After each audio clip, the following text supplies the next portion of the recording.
রহমতুল্লাহ। বন্ধুরা, আমরা আসছি সৌদি আরব মদিনার সুকুল খুদরা মাছের বাজারে।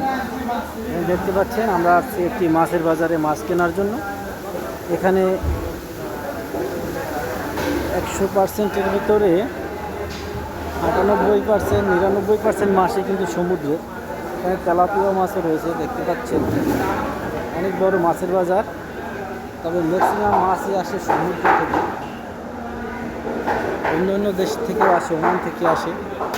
তবে এখানকার প্রত্যেকটা দোকানে কিন্তু বাঙালি কাস্টমার বেশি, বাঙালি দোকানদার যারা মাছ কাটেন বিশেষ করে তারাও কিন্তু বাঙালি। তো আসলাম কিছু মাছ কেনাকাটা করার জন্য। আলহামদুলিল্লাহ মাছ কিনেছি, পোনা মাছ, আর হচ্ছে লাল পোয়া, আর একটা হচ্ছে হলুদ পোয়া।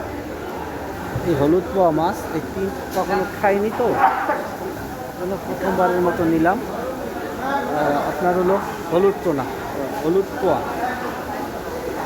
তো যারা মদিনায় থাকেন তারা অবশ্যই আসবেন এই সুকুল খুদরা মাছের বাজারে মাছ কেনার জন্য।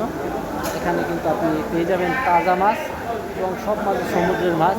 এই সমুদ্রের মাছ আমাদের জন্য অনেক উপকারী। সবাই ভালো থাকবেন, আল্লাহ হাফেজ।